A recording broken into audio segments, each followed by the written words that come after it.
start.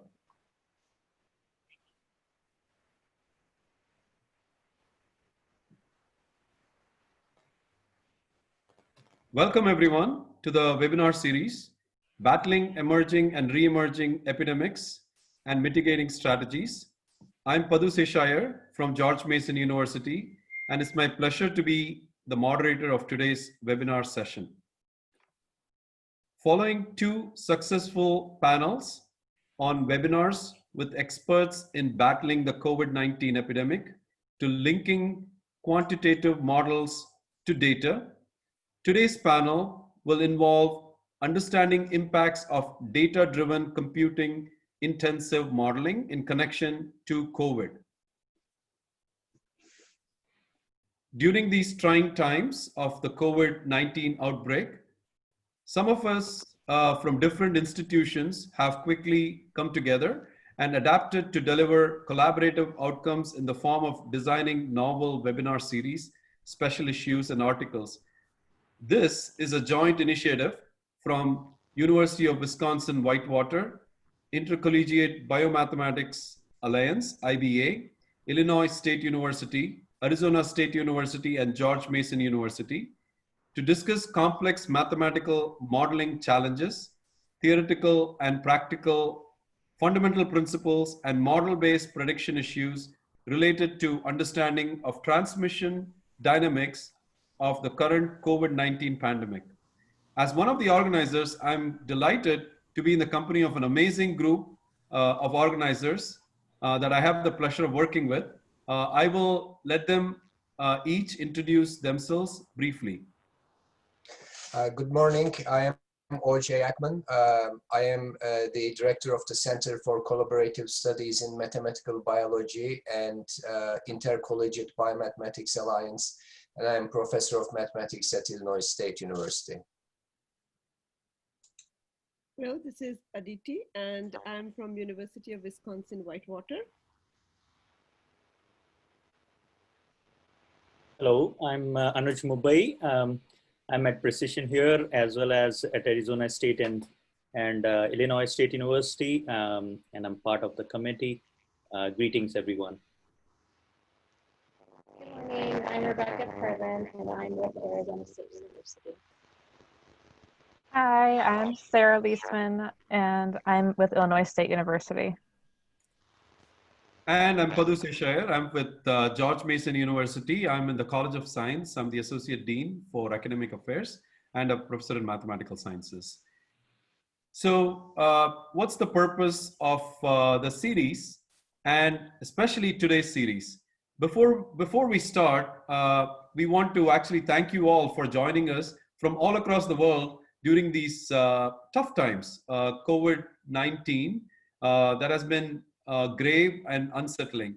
As we continue to see daily reports showing outbreaks and fatality curves on a local, national, and international level, data-driven approaches have become a fundamental tool to comprehend and forecast the impact of this coronavirus. The availability of massive amounts of data in digital form, along with development of computational algorithms that help to detect hidden correlations and patterns, has allowed researchers to ask fundamental new questions on predictive capability and data-driven decision-making. There is no time better than now that we need to understand all aspects of data-driven research, including data collection and acquisition, to data representation and visualization, data interpretation and processing, as well as data analysis and prediction. This will not only help us to advance our knowledge in using the power of fundamental data science research to navigate COVID-19, but also help in building a 21st century data competent workforce. To this end, let me introduce to you all our eminent panelists who are going to give different perspectives on today's topic. Today's panelists include Dr. Jiangzhuo Chen, who is from Network Systems Science and Advanced Computing Division from the University of Virginia. Dr. Satyajayant Misra, Department of Computer Science, New Mexico State University. Dr. Sirish Namilae, Aerospace Engineering Department, Embry-Riddle Aeronautical University, Dr. Matthew Scotch, College of Health Solutions, Arizona State University, and Dr. Ashok Srinivasan, Department of Computer Science, University of West Florida. Before we start, I'd like to respectfully convey some ground rules for everyone. I would like you to briefly see the slide, and you would know exactly what we are trying to convey. The rest of the activities include the following. We'll start with a 5-minute presentation from each of our distinguished panelists here, followed by a panel discussion, which will go on for about 30 to 40 minutes. We'll first have a few questions that are from the organizers to ask our panelists, as well as we would like to encourage our audience to provide their own questions in the chat box. These questions will be collected as the talks are going on, and then we will try to actually ask these questions after all the talks are over. And then we will finish with very brief closing remarks by each of the final 5 panelists. And then, we'll call it a day. That's the plan for today. So without further delay, let me please introduce you to our first speaker. Our first speaker is Dr. Chen. Dr. Chen is a research associate professor in the Network System Science and Advanced Computing Division, and a member of the Biocomplexity Institute, an initiative at the University of Virginia. He works with Dr. Madhav Marathe's research group, and his expertise is in designing and implementing high-performance computational models for large-scale socio-technical systems. And he has worked on several areas, including agent-based modeling, computational epidemiology, and theory-guided machine learning. Today, he will speak to us on high-performance computing-based modeling to support real-time COVID-19 response. Dr. Chen.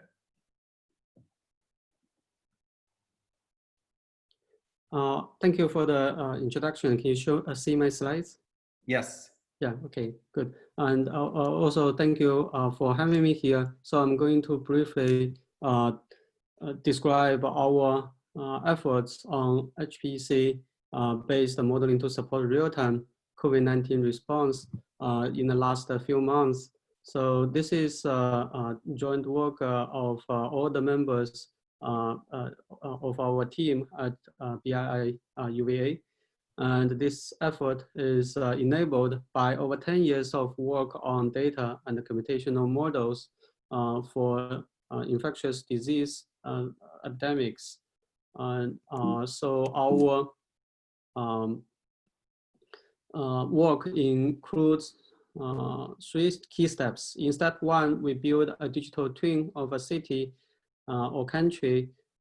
So by combining data and machine learning, we can create a multi-scale relational social content network, which has desirable statistical properties. In step 2, we build agent-based simulations of disease propagation, which can represent rich intervention sets and are scalable to high-performance computing systems. In step 3, we develop epidemiological workflows using simulation and machine learning for calibration and forecasting, for planning and counterfactual analysis, for resource allocation, and for many other tasks.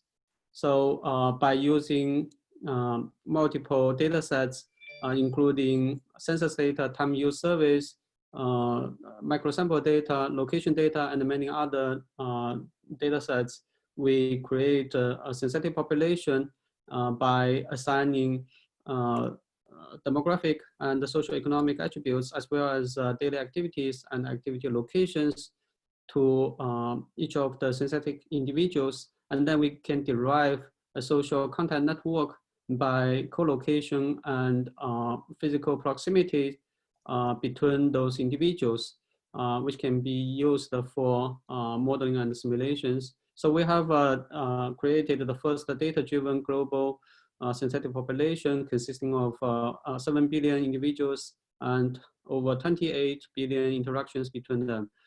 So here is a simple example of disease spread from node to node in a small network, starting from an infected node V0, who transmits the disease to V1 and V2, and then to V4 and V6, and finally V6 infects V3. So we use EpiHyper, which is HPC-based simulation tool that we develop in-house to simulate disease spread and non-pharmaceutical interventions for COVID-19. So the interventions we can specify when they are triggered and how long they last. And then we can also specify who are the targets of the interventions and how the interventions change individuals' behavior or attributes or the network structure. So the figure at the bottom shows an example of a pausing shutdown intervention at the work location. So we close the location when the number of infections exceeds some threshold. And then we open the location when the number of infections is below another threshold. And then we can do this again and again. So in the larger figure here, we showed the strong scaling performance of EpiHyper simulations on the networks of networks of different sizes. And then in the smaller figure, we showed how the running time increased with the size of the networks. So that's unmitigated simulations, but when we have interventions in the simulations, the computation can become more expensive. So here we show the running time of different combinations of many interventions, including voluntary home isolation, school closure, stay-at-home order, partial reopening, testing, and isolation of asymptomatic cases, pausing shutdown, distance 1 or distance 2, contact tracing and isolation. So we have developed several workflows for COVID-19 response. So here is an example workflow for calibration, where we start from the home cluster here by first specifying some prior distribution on disease parameters, and then we use Lightning Hypercube design to generate K model configurations, and then we combine that with ground truth on the confirmed cases at county level for all the states, and then we send those data sets to the remote supercluster. Specifically, this is the cluster at the Pittsburgh Supercomputing Center that we have a reservation. So there we can launch the database, partition the network, and then run the simulations, and then the output of the simulations is copied back to our home cluster, and then we can run calibration, and then we can compute posterior distributions, and then sample from them K model configurations, which we can use to run simulations for prediction and also contextual projections. So the calibration workflow takes as input the synthetic networks and ground truth data sets on county level incidence curves, as well as a detailed disease model consisting of 18 disease states, which is further expanded by age stratification, and also many interventions. So we have implemented different timing and compliance for different states. So the table just show one example. And then the human side is also an important component in those epidemiological workflows for the support. So here we start from the daytime of day 0, and then we review the updated ground truth on mitigation and confirmed cases, and then we implement different the update the parameter distributions, and then implement probably different interventions, and then copy those configurations to the supercluster. So from the night of day 0, the simulations start and complete on the morning of the second day, day 1. And then during the daytime, we can look at the output and run calibration for each state. evaluate and discuss the result and generate the prediction configurations for simulation, and then copy them to the supercomputer again, supercluster again. And then the simulations, another set of simulations start on night of day 1 and complete on the morning of day 2, where we can then evaluate the predictions and implement the counterfactual scenarios. And then another set of simulations can start on the night of day 2 and finish on the morning of day 3. And then we can discuss the prediction for counterfactuals and then prepare a report and then enter the next iteration. And we have also developed other workflows for COVID-19, including for tasks, including, for example, evaluation of importation risk, projection of healthcare demands, resource allocation and augmentation, and economic impact analysis. Thank you, that's all. Thank you very much for that wonderful overview of how high performance computing is employed, in your work, especially how detailed you referred to the importance of workflows with human dimensions of epidemiological aspects, protection of healthcare, resource allocation, so many applications. Thank you for sharing your work. And hopefully we'll have questions both from the organizers and the audience. So for the audience, this would be a great chance for you to start typing questions on the chat box. So we have our organizers who will copy those questions. Any questions that you have for Dr. Chen and any of the work that he presented, or any other questions you may have on how you can use network science like he has been talking about. Please go ahead and type on the chat.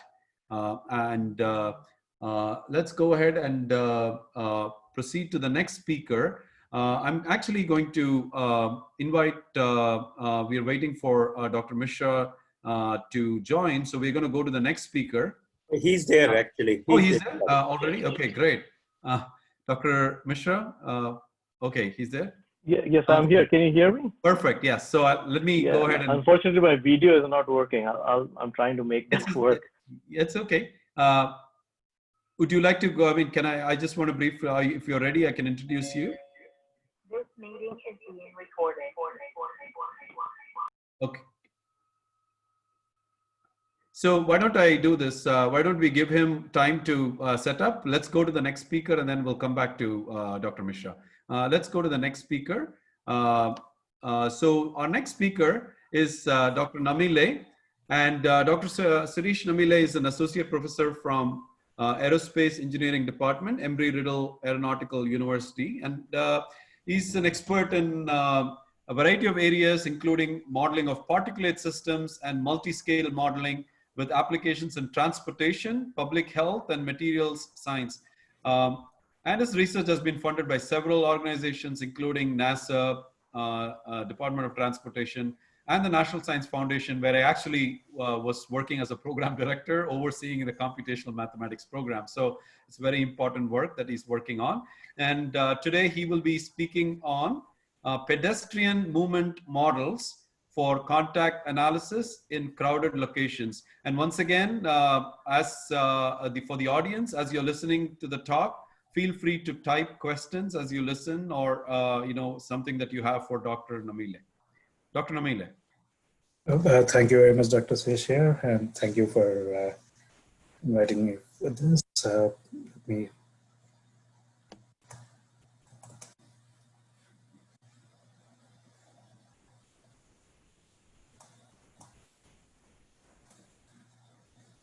Yes, we can see your talk. Yes. I'm going to talk about pedestrian movement models for contact analysis. I want to acknowledge my collaborators. A couple of them are panelists following this talk. Ashok, Srinivasan, and Matthew Scotch, and Anuj Mubai is one of the organizers, Dr. Mubai.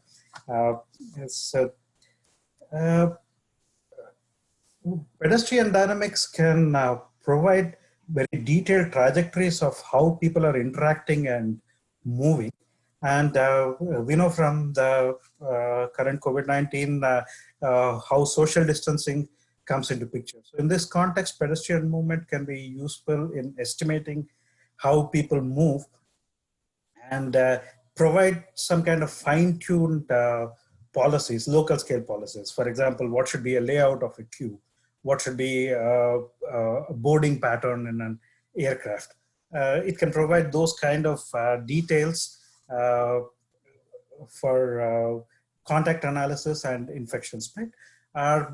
Even though this can be applied in a variety of scenarios, our focus has been on air travel related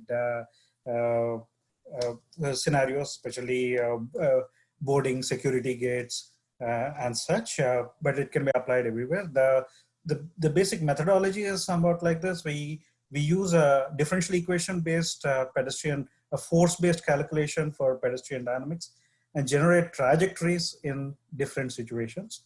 And then we combine that with individual-based stochastic infection model to generate the number of infections. So we have a number of contacts, number of infections, but this would be for one particular pedestrian movement scenario. The difficulty, the challenges come from a number of situations. How do we estimate model parameters? Because this is a highly stochastic biological kind of system, so estimating model parameters is difficult. And then the pedestrian movement itself, it has a lot of discretionary behavior. For example, if you look at people in airport, they may be going to restaurants, they may be doing a lot of activities. So how do we come up with the initial conditions? And because of the inherent nature of the problem, the design space is extremely large. So how do we cater to that? So these are the challenges I'm going to talk about. And then the results from this pedestrian dynamics can be combined with global analysis. For example, phylogeographic analysis. Hopefully Matthew will talk more about that. There is some kind of coupling from local to global is possible through this approach. Briefly, the procedure for pedestrian dynamics, there are several approaches like fluid flow, cellular automaton, and so forth.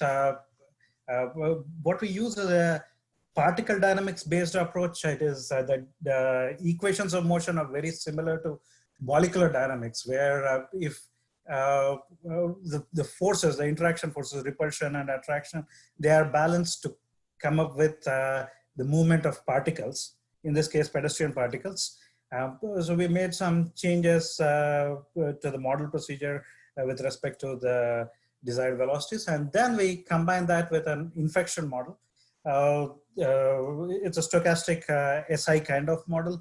The probability of infection for a given disease, it could be estimated, for example, through virus content in expiratory fluids like blood or saliva. This shows the probability for SARS infection, SARS-1. And with this idea, how do we estimate the parameters simulation? So we compare with empirical results, but we have, in order to do the parameters estimation, we do large scale parameter sweeps on parallel computers. This is based on a 300,000 simulations. We come up with the parameters that would fit a large number of empirical situations. That is a basic idea behind the parameter estimation. And we've done several simulations of boarding and embarkation. Some of the results that come out is things like the boarding strategies. Some boarding strategies, they can affect the number of contacts while people are boarding the aircraft. And they can, and through that, they can affect the infection spread. Earlier we found that random boarding is effective when during the Ebola crisis. More recently, during the COVID-19 crisis, because of the widespread nature of the crisis, airlines started doing back-to-front boarding. In a recent study, what we found is that back-to-front boarding is much worse than the multiple zone boarding, which used to be done earlier. And probably the most effective is a slow, random kind of boarding. And the reason for this is a lot of exposure arises from contact between moving people and seated people in aisles. And one more thing we found was that keeping the empty seat in the middle, that is very effective in reducing the infections. And another outcome of the study is using smaller airplanes is effective in reducing the number of contact compared to larger aircraft. Now that would work well when we know the initial conditions in simplistic situations like aircraft boarding, we'll be able to do this kind of simulations. But what happens in a larger scale situation, for example, an airport, we don't know where people are, what would be the locations, high density locations. In order to do that, we incorporate new data sources, for example, location-based services data from mobile phone users. This is in collaboration with Dr. Srinivasan, who will probably speak about this in more detail. Here, Orlando Airport, we find that the high density locations are near the security checkpoints. We use this information to model the movement of pedestrians in pedestrian queues in a security check and other such situations, and come up with layouts that would be effective in minimizing the spread. Our results indicate that using some kind of barriers, walls in security check areas, they would be very effective in reducing the infection spread. And again, doing single file queues would be very effective. This was slightly before the epidemic, and when we did empirical observations, what we observed was groups of people, families, etc., they don't follow single file queues. Following single file queues and following specific layouts and using walls, these would be very effective in reducing the number of infections. And to deal with a large number of simulations, we have come up with new parameter sweep algorithms like low discrepancy sequence based algorithms. So I'll just leave the summary slide and stop here. Thank you. Thank you very much. I think that was especially nice introduction to application of pedestrian movement models to infection transmission in enclosed spaces such as aircraft models. Personally, I have a NSF Rapid Award exactly on this, but combining these models with droplets, scalar transport, along with velocity. So I'm excited to hopefully, ask you more questions on how we can actually engage a couple pedestrian models with Navier-Stokes and scalar transport. That'll be exciting. Thank you very much, Dr. Namilae again.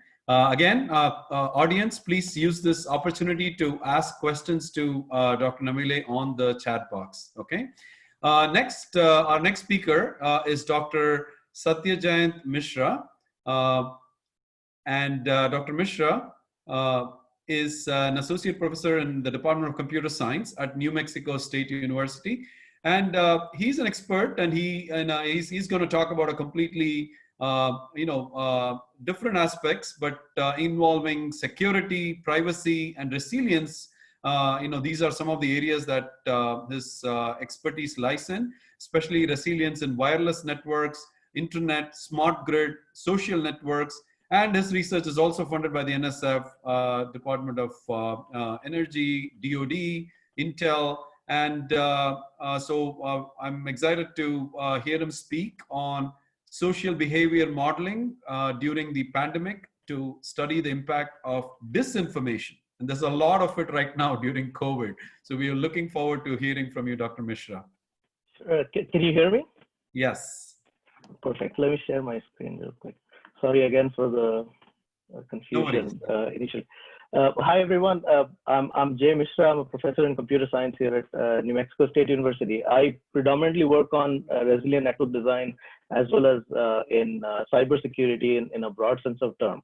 So in keeping the spirit of the questions that were asked of us as panelists, I'll kind of tie my presentation with answering some of the questions and give you some insights on. So there are very good modelers that are part of the panel. So I'm not going to talk about modeling the disease and the spread and such, but I want to give the focus on from the other side, looking at the generic aspects of we as individuals and populations involved in whether it's public discourse or even acceptance of different measures. So one of the contexts in that is we keep hearing about this a lot. So according to the CDC, contact tracing is a very important ingredient for spread of modeling the spread of the virus. And in general, they say that if you really want to be able to monitor and control the virus, you need to do contact tracing. Now there is this discussion that is on two sides, right? So contact tracing is, if you put it in perspective, it's actually not an easy problem. So there are many apps that have come out, Apple and Google, they have their own system, and they're also working together to be able to enable mechanisms for contact tracing, which includes your pings from your base stations with your cell phones. It could also include pings from your Wi-Fi networks.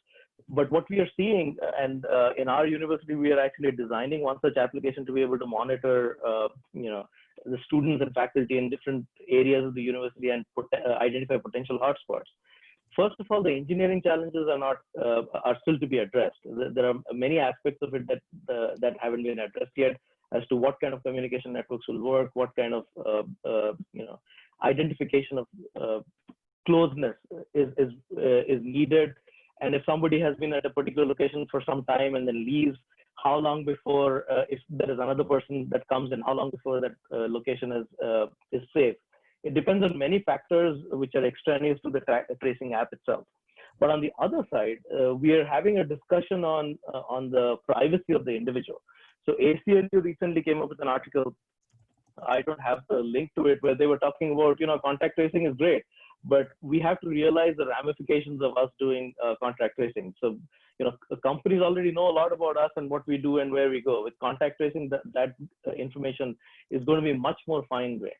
And to cap it all off, there is really not, if you look at recent literature where contact tracing apps have been used, this is in Italy, in the Netherlands, and another place that I forgot. I was listening to a few talks by scientists there.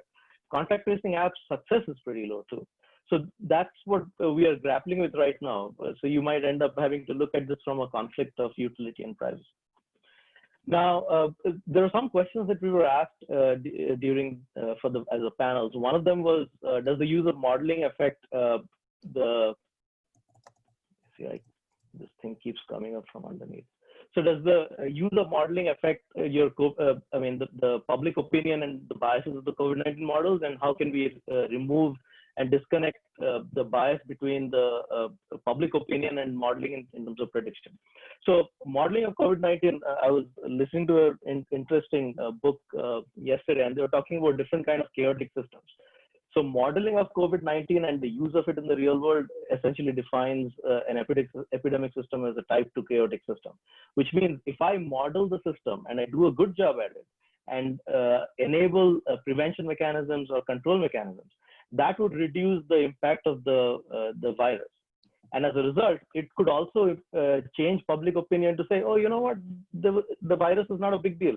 Look at how many people got affected. Not many people got affected. So all the information that the experts were telling in the beginning about the virus being this bad or the impact being that bad are kind of overblown. We are having this discussion in our communities and in the country in general, even now, despite having 175,000 people perish to the virus. So that's one of the things that that is important. And in the context of that, I was yesterday night I was looking at, what can you infer from searches on the web? I just typed in anti-mask and COVID-19.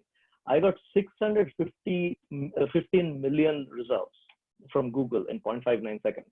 Now, for those of you who have seen results come through in Google searches, that's a lot of information that is coming out about discussion between COVID-19 and whether you should use masks or not.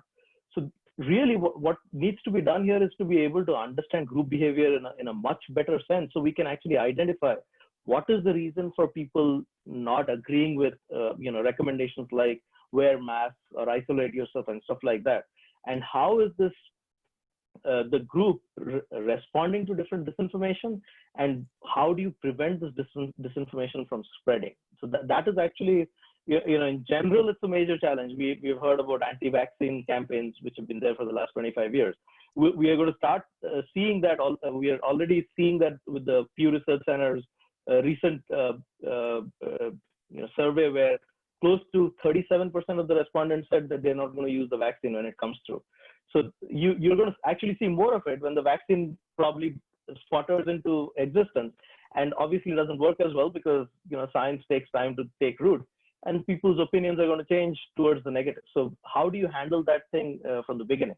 We're still looking at it. Another thing that there was a big debate was, wearing masks actually leads to fungal infection of your lungs because you're breathing your own air again and again. Now that's a bogus claim, but there was a big Facebook anti or disinformation campaign that was started with that. And the interesting thing is recent studies have shown that a lot of these anti-masks or anti-vaccine campaigns are really not humans, they're actually bots. And almost 60% of that is foreign bots. So they come from Russia, they come from China, some of them come from Iran. So really, there is, and we can talk more about this during the panel, but that there is a lot of interesting dynamics in online social networks, which result in non-acceptability of the recommendations. Now, the next question is how do data-driven models explain the transmission? Can this be done real time? The interesting thing is data availability is scant, and it depends on state and country, and we all know about it. And we do have some data-driven models, and they're doing well. And as far as real time is concerned, we need to really define real time. So there's one example of this, which is a company called Data Miner, which was able to predict the occurrence of clusters of COVID-19 in cities 2 weeks before that happened using social network data. So yes, you can do it, and online social media can help you, but there are also issues with asymptomatic spread and stuff like that, which we can discuss later.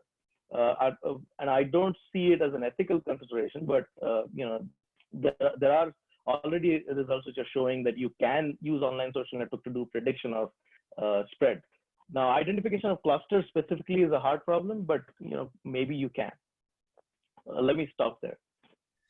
Thank you very much, Dr. Misra, for giving us a chance to think about multiple sides of contact tracing, wearing masks, as well as giving us important ideas about how research can inform more about disinformation and spread. So thank you very much. I'm sure you have I already see some good questions on the chat for you. So we'll save that for later. Thank you again.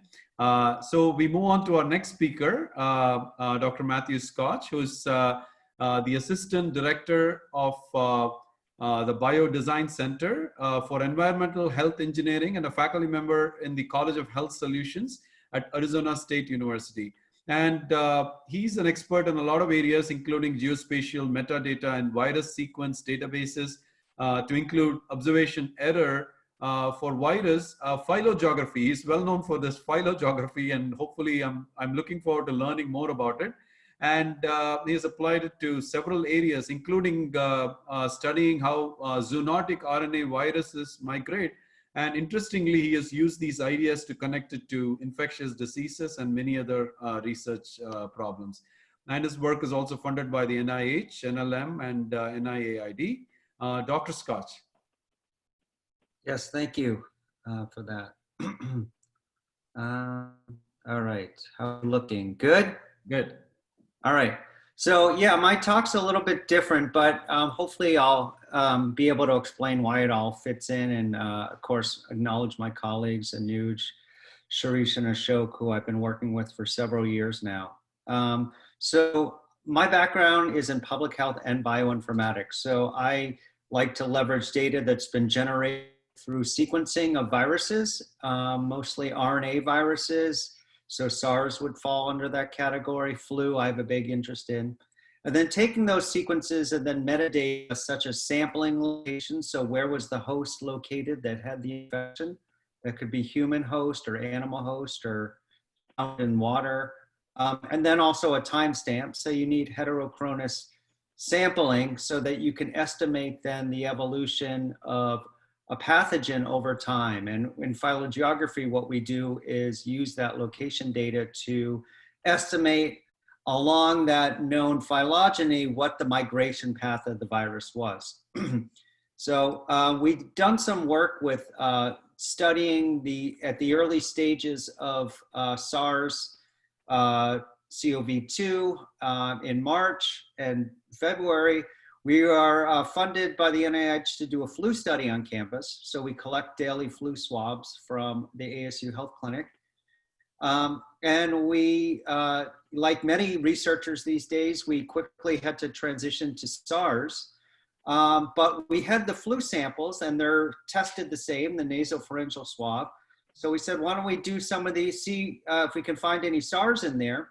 So we developed a PCR assay based on WHO to amplify and detect any of the SARS-CoV-2 genes. And we were able to find some and we sequenced them.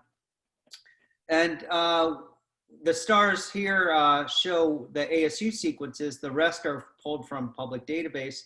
So just successfully able to identify these, show that they're separate lineages. So they're separated on this is the phylogenetic tree here. The root here, as you can see, and everything evolves over time through a coalescent process where the parent gives birth to the children. In one of these, the one, I don't know, you can't see my mouse probably, right?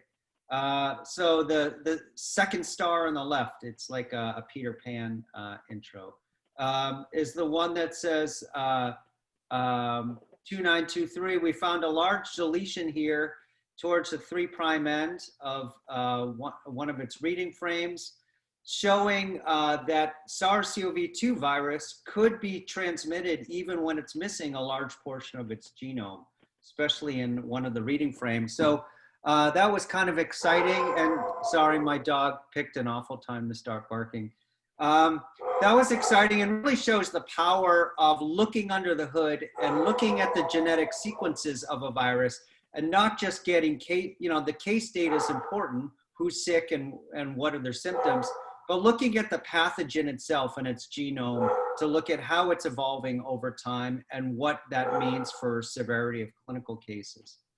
But as you probably know, viruses don't spread in a vacuum. If they did, we would be able to take care of this a long time ago with a Dyson, which I have here at home. But we want to know, what can we do to curb spread? What can we do during this? Well, we know masks and all that are important, but is there anything else? Climate, we can't do with right away, but what about population density? We know about the 6 feet rule. Global travel, we've already shut down, but there could be genetic factors as well. When we introduce a vaccine, that could mean that of selection that goes on and the virus itself is going to mutate in response to that. So we keep track of the virus as it evolves over the course of this outbreak. So one of the factors that Namilae et al. Introduced in 2014 was marrying the phylogeographic process with a generalized linear model, where we take, in phylogeography, we take sequences that are published by your lab or published by others, you pull those from a database, and they all have a known sampling location. The US, it could be Arizona, it could be Illinois, it could be Chicago, different levels of locations. And then you take factors that you're interested in studying. It could be chicken density if you're looking at an avian virus. It could be social distancing. It could be climate factors, whatever. And you marry that into your model to look at, and this is done through a diffusion, through a continuous time Markov chain Monte Carlo process, where we're parameterizing these known predictors through this CTMC process on a log scale. So what we're able to do then at the same time is to determine the diffusion path of the virus, but also identify supported in a Bayesian way, predictors that drive diffusion. And some of these we could act on, some of these we can't. There's a look, if you love to look at linear models, there you see, these are all on a log scale. And this delta here is just the pairwise transmission from location I to location J of the virus. And that's what is informed by this log linear combination of predictors. Dr. Scott, 1 minute. Yeah, sorry. So what Sirish was talking about with his SPED model and why we're working on this is he's calculating at the local level those who are infected based on certain policy combinations. We can then take that for each location as an informed predictor in our model to then look at how it's spread on a global scale, okay? So this is sort of an iterative process where we keep, through almost like a sensitivity analysis, keep changing the combination of predictors based on policy options. Maybe we combine some passenger flux data, and then we can look at that on a global scale. We've developed software called Zoofi that you can check out to studying phylogeography. And then we have this is our GLM results where you can calculate the inclusion probability of different predictors and whether it's supporting or protecting virus spread based on this regression coefficient. And then we have cool visualization too. I'll end you with this. This is H5N1 in China. The different provinces in China are color-coded to match the branches on the right of the phylogeographic tree, just to give you an idea of, as the evolutionary process evolved, how that impacted the spread of the virus. The circles represent the abundance of that strain of virus in that location at that time. We know with H5N1, it started here in Guangdong in '96 and then spread throughout the country. And then internationally, of course, where it is now, mostly in Indonesia, Egypt, and still in China. So I'm gonna stop there. Sorry for the rush job, but hopefully that at least portrayed at least some of the reasons why we're working together with our team on that. So thanks to collaborators and funding. Thank you, Dr. Scott. I think that was a great example of what interdisciplinary research is all about, and something that brings together multiple areas, and we are all trying to solve the same problem. So, I mean, it's kudos to you for introducing us to this topic, phylogeography. I'm sure it caught the attention of many people here. And once again, audience, please type your questions for Dr. Scotch, and our organizers will actually take those questions, and hopefully we'll ask it later, or at least send it to them so they can actually respond with answers that we can transfer back to you.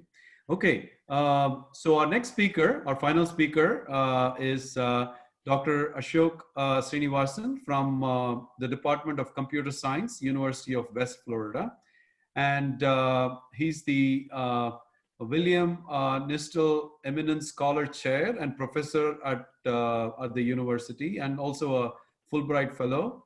And he works on several areas and has been funded by several agencies, including the NSF, DOE, DOD, and so on. And he currently leads a project called WIPRA.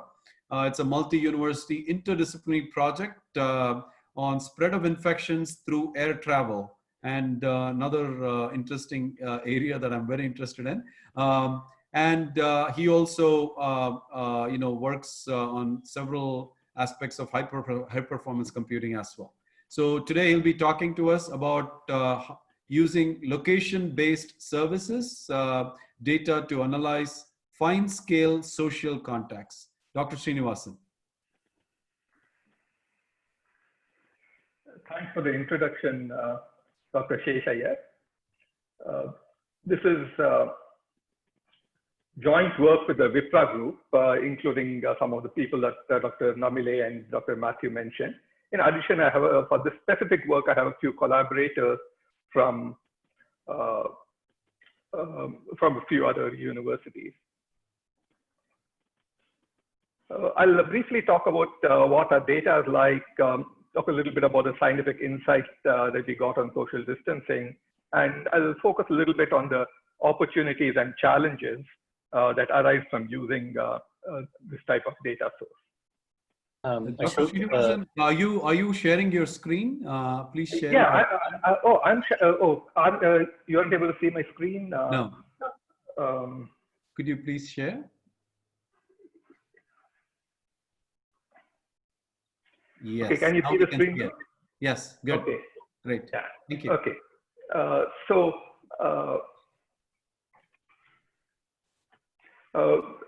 The data is anonymized, de-identified data covering around 15 to 20% of the US population. It consists of only adults who have opted in. We get data for about roughly around once in 10 minutes or so, and it has about 10-meter resolution typically. So the amount of data and the accuracy are pretty significant. We use density-based clustering to identify locations where a reasonable amount of crowd has gathered together. We also do some account for heterogeneity by some aspects of heterogeneity by including some census data and so on, but we have to work a little bit more on that. We also account for some temporal heterogeneity. We use supercomputers to deal with the data movement and computational overhead. It's more of data movement at this stage. I'll show some brief trends over here. This is in Florida, and these are different counties. This is the number of COVID cases, 7-day moving averages. You can see that initially the COVID case was increasing, and then there was a decrease in number of social contacts, and then it flattened out, and even though the social contacts were increasing a bit over here, as long as they're below a threshold, it did not affect the spread much.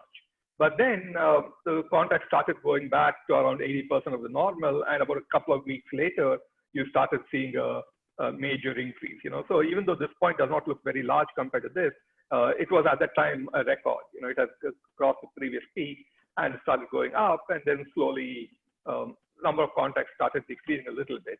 One idea is to look at how is human response dictated by government policies. And if you look at this, when Florida declared emergency or Miami-Dade declared emergency, it actually made no impact on social contact. When schools and universities closed, it made a huge impact. And this is a little surprising because our data does not track children. So we don't have any children as data. So this a lot of social contact decrease is actually happening not directly because the university, the schools closed, but probably because of other factors, like there might be a psychological impact and so on. Similarly, it keeps decreasing. The bars close, the restaurants close. We can't immediately say, is it because of the contacts at restaurants, or is it because of some other factors like a psychological issue? But you can see that by the time stay-of-home orders are declared both in Miami-Dade, which is the biggest county in Florida, accounting for around 25% of the contacts and the disease. And when Florida lockdown started, the minimum had already been reached. After that, after the lockdown, actually the contacts only keep increasing; they don't actually decrease. The beaches are allowed to be reopened, but the contacts don't increase immediately. It takes a while. The scale is not linear. I have marked certain specific spaces, but this happens on the 17th, and you start seeing some significant increases only around mid-May. And once Florida started reopening early May, you can see that a major increase. This is part of the trend, but sudden big increase happens only much later. So it's not the reopening itself. It was the increase after reopening is part of a trend that was already there. Some significant increase happens only much later, perhaps due to fatigue or so on. And then once the COVID cases become very large, you can see a slow decrease. Florida reimposed some restrictions, but before the restrictions were imposed, people had already started decreasing their social contacts a bit. So it's important basically to understand how people react to policies and not just the policies themselves. What are people doing often makes more of a difference than what policy did you actually bring in. We can also get a little bit more fine-grained and see, for example, how the movement pattern of people changing. We are looking at some rural counties because the rural counties are often very neglected. So we are looking at some of the most rural counties, like Dixie County is one of those, Madison County in Florida is another of those. So you can see that definitely there are some people who are still traveling a lot, but the percentage of users who are actually not traveling much is significantly larger in April than in January, before all this started. We can also look at what are people doing, so where are people going in these counties? So in Madison County, for example, you had a certain number going to restaurants, right? And if you look at it in April, this is percentage, it's not the total number. But you can see that there's a bigger share of contacts that is actually happening in restaurants. And surprising thing is restaurants are actually closed at that time for indoor service. This again gives you some insight that, like what people do, especially in the rural counties where, maybe enforcement is more difficult, probably matters a lot more than what the government policies themselves are. Here are some discussion of some opportunities and challenges. We can get a lot of fine-scaled and timely data for a large number of users with high resolution. Now, if you look at census, then the data is not very timely.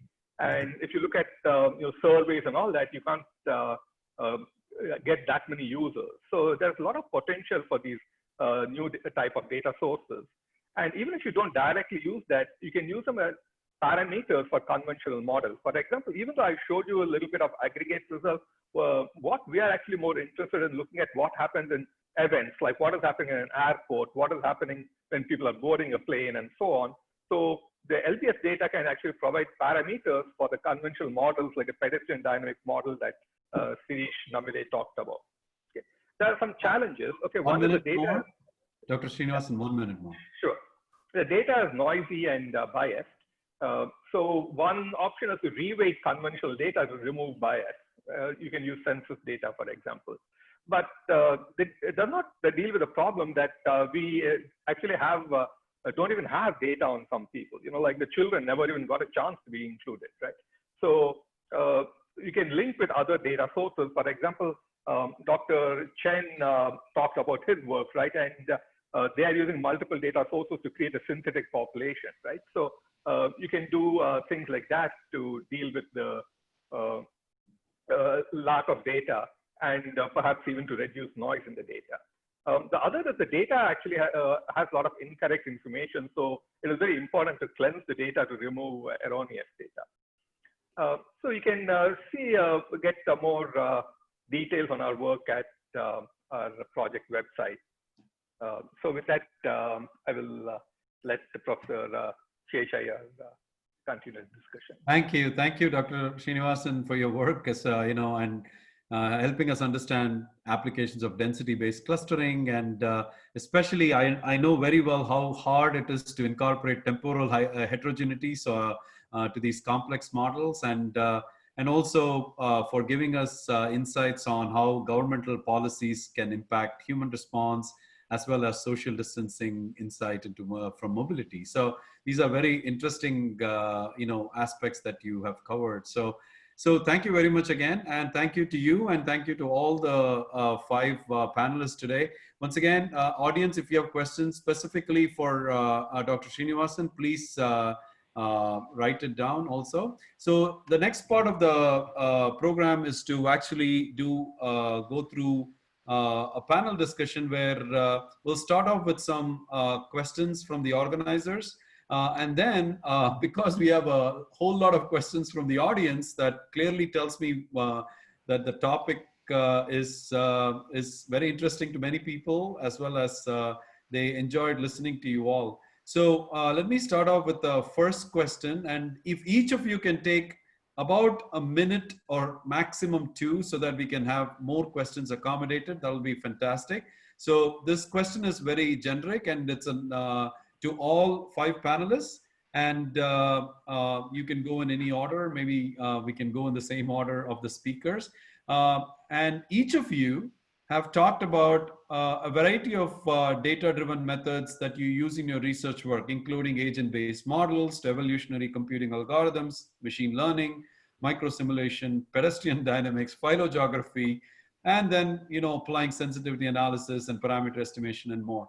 But if you had a choice to pick one of your favorite algorithms that you tend to work with, can you tell us what that is, and also tell us what limitations and challenges as well as opportunities it comes with? So if you can take a minute or two, we can go in the same order of the speakers. Dr. Chen.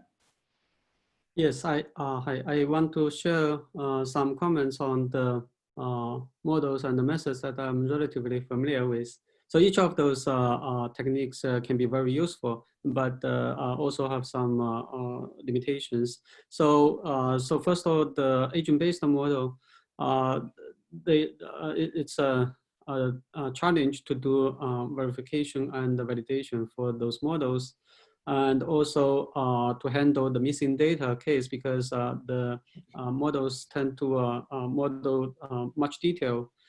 So when some data is not available, then how to handle that, that's also challenging. And also how much detail we need for specific purpose. For example, if we only care about a disease modeling, then whether how much detail we need, and then what if we want to model the interventions, then how much detail we need from people's behavior modeling. So those are challenging. And also calibration is also challenging, because we have so many varying parameters in the model, and then uncertainty quantification, that's another challenge, because people's behavior will change because of the situation or because of policies, and also for forecasting specifically, it's difficult for the agent-based models to compete with simpler models. But when we look at the machine learning or statistical models, they also have certain limitations. For example, they don't have any mechanistic or causal explanations, and difficult for what if projections and so on. But an interesting idea is to integrate both methods. So here we have been working on something we call the theory-guided machine learning, or it has other names, but basically the idea is try to integrate both, use the theory or the mechanistic-based model to guide the machine learning, or the opposite. So that's something looks quite promising. Great. Okay, thank you very much. I think one of the most important things that I also heard, as you said, was social behavior. People change their behavior. So all these models can be great for us before people suddenly change their behavior and it doesn't start working. So, I think that's great, actually. So thank you very much for that insight. Dr. Namilae, just quickly, one to 2 minutes max. Any of your favorite methods? I know pedestrian dynamics, but what are challenges with these techniques? I work mostly with particle dynamics based. Oh, particle dynamics, yeah. Pedestrian dynamics methods. So these are differential equation based methods. So there are inherent advantages that come with that. Maybe we can do some reduced order modeling. And another advantage is there is a whole field of molecular dynamics, which is a sister method for this. So there are a lot of numerical algorithms, force fields developed over there, which can be adapted to here. The main challenges, however, are incorporating discretionary behavior. We're talking about people that they're not going to behave in a very defined way. So incorporating that, incorporating specific behaviors. For example, if you want people moving through an air traffic, we can do that very well using these models. But if you want them to stop for a certain time to say, deal with their luggage, those kind of things we'd have to again do some kind of ad hoc agent-based steps, bring them into the differential equation. That is one of the minor challenges. And again, each of the simulation is a deterministic simulation in case of particle dynamics. So bringing in stochasticity by varying parameters, that would create a very large design space. And dealing with that design space is another challenge. Great. I think that last part is very, I mean, so choosing wisely the space is going to be very, very important. Thank you very much. I think that's a great insight. Thank you. We can move on to the next speaker. Let's see, Dr. Misra, you want to say a few words on challenges, opportunities with the techniques that you use? Right. I mean, so everybody has talked about the challenges, and I mean, we all know in the area. But one of the things that I see as an opportunity is even the machine learning and AI-based models. People know that machine learning models are not explainable. People know that they are not fair. So we are working on those things. Maybe a few years down the lane, we'll have better models which can have better mathematical understanding as a background that we build on. But more importantly, I think one of the things that is an opportunity is to be able to, in some way, combine the models together, maybe in a hierarchical fashion. So we are looking right now at using mathematical models and sociological models to jumpstart network dynamics, and then incorporate multimodal data from machine learning and try and see if you combine these two, can the mathematical model inform the machine learning model and vice versa. So I think that is where a lot of opportunities might lie. That's great. Actually, that's a great point. In fact, in science, earlier this year, there was a idea called physics-informed neural networks. Basically, this is by one of my former PhD students, and he's now a faculty at Colorado. And it's appeared in Science. And this particular thing that you just said, how the models can be, the physics can be actually informed. I think that's going to be definitely a future here. Thank you very much for that insight. So. Okay, Dr. Scotch, remarks on your techniques and challenges, opportunities. Sure, thank you. So quickly, so in phylogeography, there's a few different options you can use for coalescent-based models of trees. I use a Bayesian approach that assumes certain prior distributions and then estimates posterior distributions of the coalescent process. There's also maximum likelihood and maximum parsimony you could implement as well. But the issue here with my approach is that it requires sequence data that is seriologically sampled across time, that is distributed among various locations. So that inherently introduces sampling bias when you're pulling these from a public database. So just to point you how that occurs, you have research from around the world that are uploading their sequences to these databases.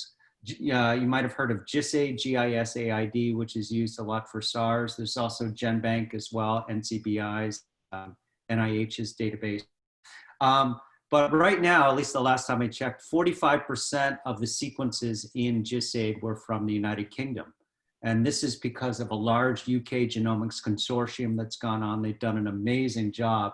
But is it actually true that 45% of the SARS virus is in the United Kingdom? Obviously not. So in order to accurately reflect the diffusion process, you have to be mindful of these sampling biases. You have to oversample at other locations to account for that. There's different techniques that will work. But it's obviously pretty important something to do based on what we see going now, especially for the SARS epidemic, to account for these types of things. Thank you. So I think that's the important message that you said here is consortium model. It's super important given that your work is so interdisciplinary. So working with people outside the disciplines and then trying to see how you can support each other. I think this is where a consortium is definitely helpful. Thank you. I think that's a very important thing that we learned here. And finally, Dr. Srinivasan, challenges, opportunities with one of your favorite techniques that you use? So let me perhaps, I think people have talked about a lot of the techniques. So let me maybe talk about the challenges, and maybe after the negativity, maybe talk about a little bit about opportunity. I think basically the issue is that prediction itself is inherently very difficult. So recently, Dr. Nassim Taleb had this paper where they showed that epidemic sizes follow a power law, and with the power law coefficient less than 1, which means that even the mean does not exist, you know. And so if it actually follows the power law, that can be an argument. Is it following the power law? Is it really log normal masquerading as a power law? But the important thing is, when you have these models, are they actually, the generative process are generating such a model, right? So for example, if it's a power law, maybe are you actually accounting for a differential attachment over there? Or if you think there are some other generative mechanism that generates the power law, what is it? What is the mechanism? Is it capturing the power law, or is it a multiplicative process that is actually capturing log normal distribution? So I think we need to make sure that the model mechanisms actually generate the observed distribution, and it can be pretty hard. And the other is that if the power law exponent is less than 1, that means even the mean does not exist. In which case, let's say you are actually doing a lot of simulation of different scenarios and averaging them, that does not mean anything, because the sample mean is not the, well, the population doesn't exist, right? So there are much bigger problems, I think, than is the model good or what model we need to do. You know, the whole approach perhaps needs to be changed. The other is, if you have model parameters, you'll calibrate against certain things to estimate the model parameters. Okay? So we actually did an analysis of the super spreading events, and we found the super spreading events actually for the COVID in the US follow power law with model parameter around power law parameter on 1.5, which means the mean exists, but the variance is infinite, right? So which means that even if you estimate a mean from the sample, but we don't know how accurate that is. So if you are actually calibrating, getting a model parameters from such events, then your estimate of the model parameter itself may not be actually correct. So you need to actually figure out what kind of events am I actually going to parameterize it against, you know. So, so here are the opportunities though, you know, like what we have been working on for several years is we have always been working on the assumption that prediction is very difficult. So we say, let's look at vulnerability. So let's say there are a bunch of different things that could happen. We don't know what is going to happen. So one policy is better than another policy if it is less vulnerable. That is, in even the worst case, it does not lead to as bad a outcome as the other policy. So maybe you compare policies based on vulnerability rather than prediction. So again, I'm not saying you shouldn't do prediction, but I think there are some limitations over there, and we need to look at something much beyond prediction for public policy. And I think vulnerability analysis and comparison of policies for vulnerability is one of the directions we can look at. That's great. That's great. Actually, what you also illustrated is, you know, how the world, you know, as we go through modeling, we've gone through starting from descriptive to predictive to we are starting to do prescriptive now. So which means, you know, how policies are informing these models back. So, and also given that you're all working on models in terms of, you know, what is good can be defined by is it cheap? Is it is it fast to implement, or is it accurate? You know, depends on who's asking the question also, I guess. And thank you very much for all your insights. I think that's great. We are going to actually move to an audience question. And this can be answered, I guess, by all of you, but I guess that, you know, Dr. Namilae, Dr. Srinivasan, you can all answer this. The question is the following. How do you define contacts in the infection process? I know that you all work on infection in closed spaces, and others can jump in also. So the question specifically is, how do you define contacts in the infection process? Or duration and distances between individuals are important, and how are they captured when considering the mobility of individuals in the population and movement inside confined places such as airplanes? So I know it's a mouthful, but I guess you understand the question. So yeah, so I think so I think both of us, Dr. Namilae and I, both of us are using the same models, and we sometimes perform different analysis, and for different analysis we sometimes use different criteria. So Dr. Namilae can maybe talk about some of the things he has used, but one of the things in the recent work on saying that airplane boarding procedures are bad, we actually define different thresholds, contact thresholds. And then we actually looked at the amount of time at which people were within a given contact threshold. And the sort of metric is the number of minutes of people minutes of contact. So we do take into account time given that it's a particular distance. But within a given distance, we don't distinguish. Let's say we do use 1.88 meters. We don't distinguish, are you within 0.6 meters or 1.88 meters? But we have implemented a new model where we are actually going to take distance continuously into account. Okay. And Dr. Namilae has also used other metrics, so he can. Great. Okay. The contact is defined primarily by the distance between pedestrians as they are moving by and the amount of time. One of the estimates we have is how far does an expiratory droplet travel? And there are some fluid mechanics experimental papers which indicate that that can be up to 2 meters for small aerosols. And the amount of time, the least measure we have seen is about 4 seconds. So these form the least count, and based on that, for specific diseases, we alter that. For example, something like Ebola, where it is coarse droplet based, we'd say the contact distance is much smaller when we define the contact distance. And for something like COVID-19, it would be much larger. The 6 feet rule comes to mind in this case. And one place where fluid mechanics, which you mentioned earlier, Dr. Shishar, how that could be useful is defining the contact envelope. Like, let us say we have people moving through the aircraft and somebody coughs. In the forced turbulent airflow, what is the contact envelope? I mean, right now we're using circle, but that is the first level of approximation. It would be more biased towards the front, and it would be in a particular shape. That's where fluid mechanics could potentially guide these simulations.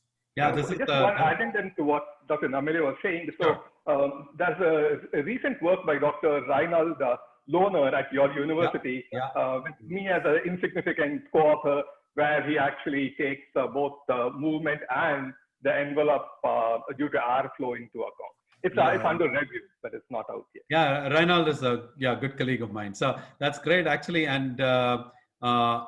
Namilae, the droplets, there's another paper in Science came in March, I believe, which talks about the size of the droplets also matters, actually. So not only how and I think the envelope is a very, very important thing. That's great. Thank you for, telling us about it. I think the next one, Dr. Chen, Dr. Scotch, you can answer. I'm going to tell you the question is, again, from the audience. The possibility of infection transmission will be different if we consider like a single queue, like situations at airport security versus group contacts, such as classroom. So can you tell us how you would approach these situations where people are in a straight single line versus people are all spread around, maybe like a network, for example? Dr. Chen, you want to start?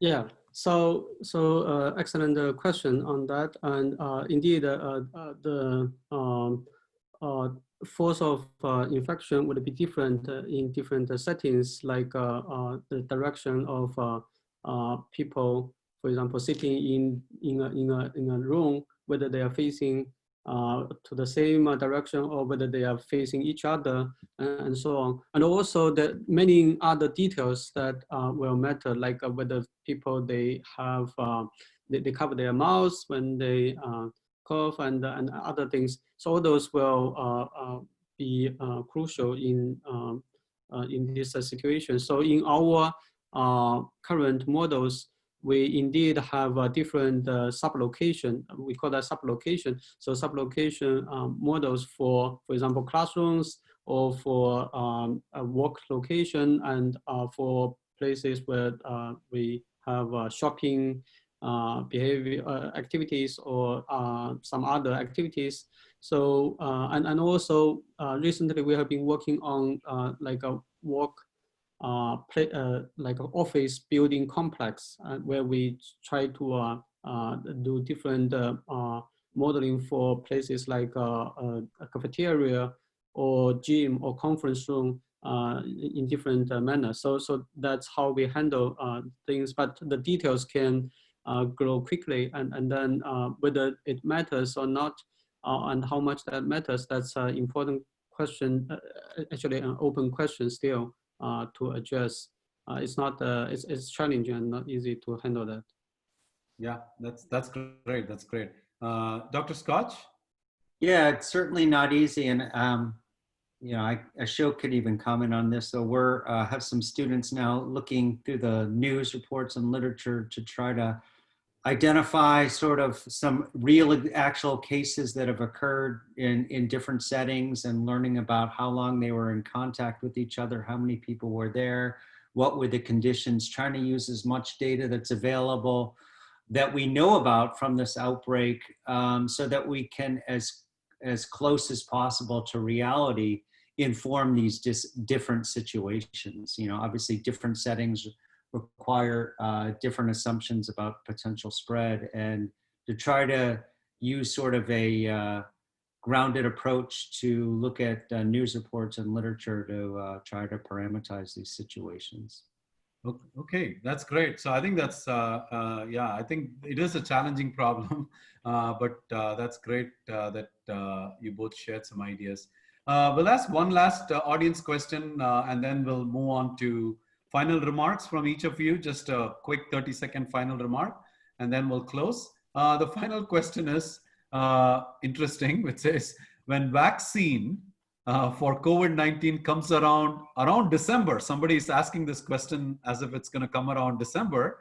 Do you think anti-vaccine movement will be critical to understand the dynamics of COVID? Dr. Misra, if you want to give us some idea. First of all, somebody's confident that December will have a vaccine. Secondly, they're asking about the anti-vaccine movement. Thank you. Sure, thanks. Well, I mean, it's going to come in December somewhere. Most likely it's Russia, because Russia is going to bring it in October. In our case, most of our vaccines are in second phase trial, and third phase trials generally take a few months. So December is an optimistic estimate, maybe February. But you're right. So anti-vaccine movements actually will have a significant impact, in the sense that, you know, we are following these posts on Facebook and Twitter, and there is actually a lot of people. So we kind of think of the anti-vaccine and pro-vaccine movement as a binary information, but it's actually not, right? So all of us know in the modeling community that it's not a switch-on, switch-off process. The moment you inject a doubt in somebody's mind, that's enough. And I always tell people this example of my son is 2 years old. So I actually took him to get vaccines, and my father once went with me. He said, oh, they're giving him 4 vaccines in one shot. This is not good for the kid. Maybe you should ask them to spread it out, and you can bring him in every week. There's no harm. So I told the doctor, yeah, this makes sense. We should probably bring him in every week. The doctor is like, no. The New Mexico Department of Health doesn't allow that. So we have to give the child all 4 shots in one sitting. Now the thing is, the moment my father, so he's a professor and I'm a scientist. Both of us are professors. Just from this discussion, I immediately started doubting this whole process, which has been vetted over 30-35 years.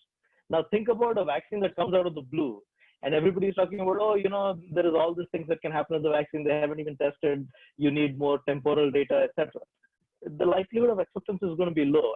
And on top of that, there is also these misinformation and disinformation campaigns that say, you know, the coronavirus is actually no different than a flu. Look at the number of people who are dying. You know, on one side, people are saying that people are, bloating up the numbers and the death rate is not that high. Everybody who dies now gets tagged as a coronavirus patient, which is not correct. And on the other side, we have states and cities reducing their numbers. Even in US, that is happening, and there are reports to it. So it's a very complex mix, and modeling that is going to be a hard problem. But what we are looking at is, if you're trying to break the disinformation loop, so to speak, most likely it is identifying the social groups of the individuals not in a social networking online social network setting, but in the real world setting, because that might have a greater ramification on breaking the loop. On online social networks, it's very hard. We can talk about hours about this, but yeah. Thank you. That's great, and I'm glad you brought the flu also in, because in November nobody's going to know if you got flu or COVID.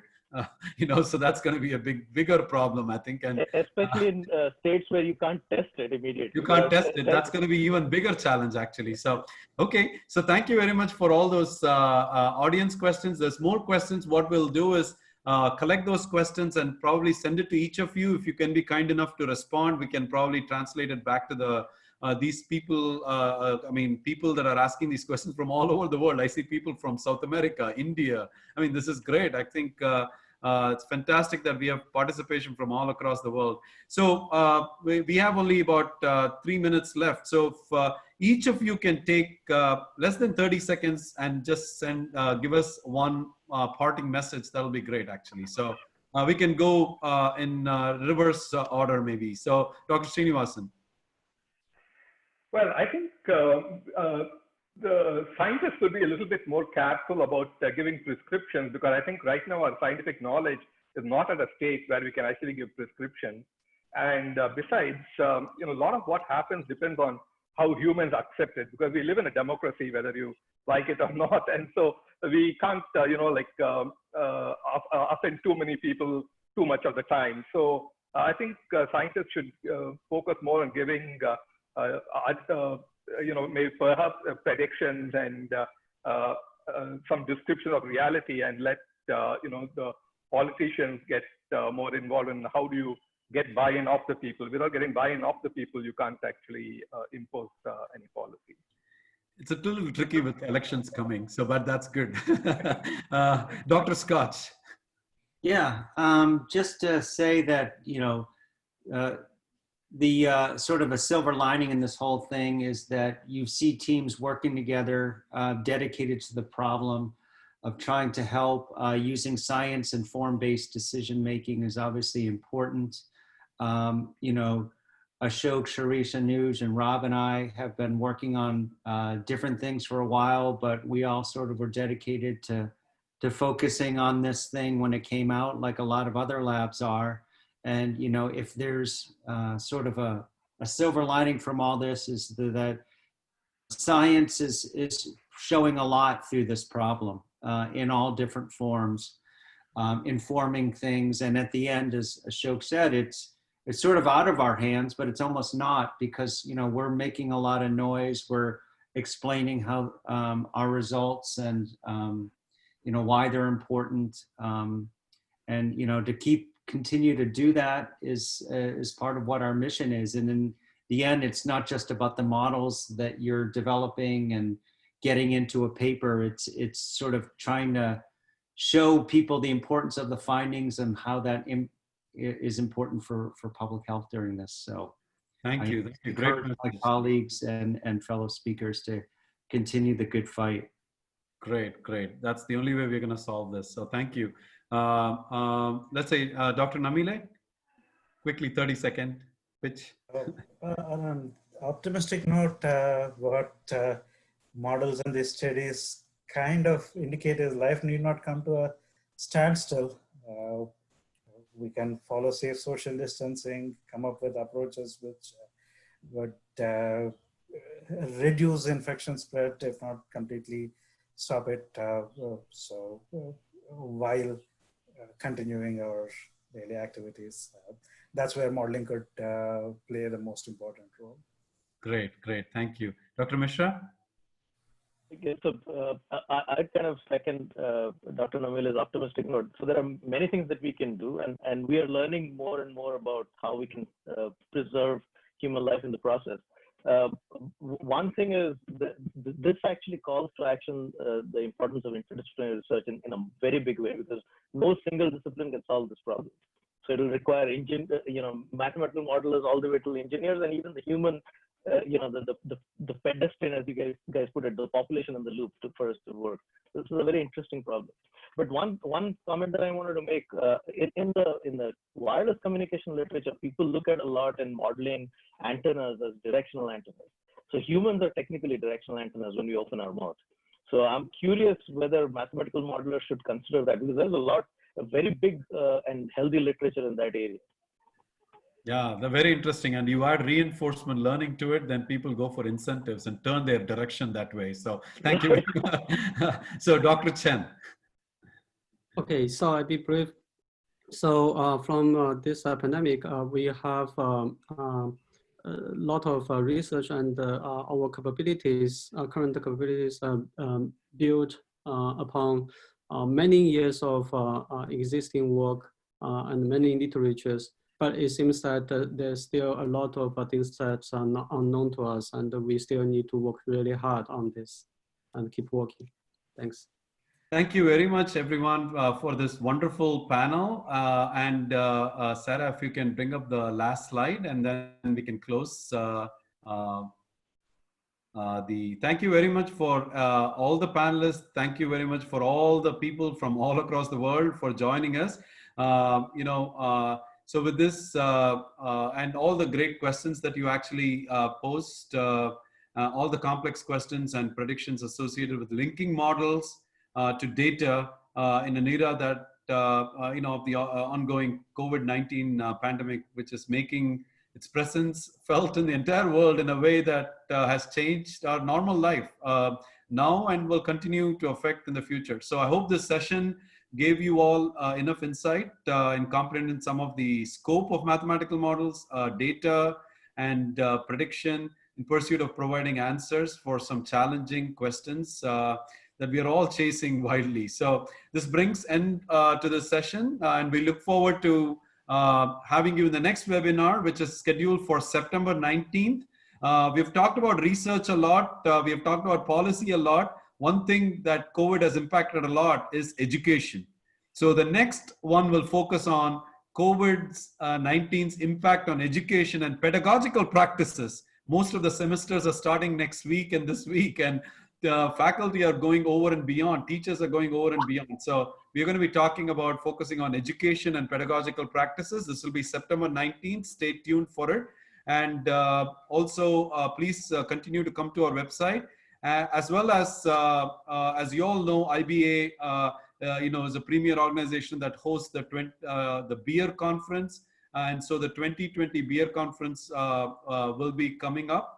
And those that attended these 3 meetings and more will be able to participate in the conference at a reduced registration and possibly also reduced article processing charges, because they run some really good journals, one of them including the Letters in Biomathematics. So because you have attended these sessions, we are trying to work on certificates for you, hopefully, and also giving you reduced prices at these conferences and for journal publication. I thank everyone for joining us today and making this session more exciting. And finally, one last thing, the only way we know how we are doing and what we can do more for you is if you can give us feedback. So if you can fill a survey that will be coming right after the talk, that will help us plan the future sessions. Thank you all. Thank you very much. Thanks.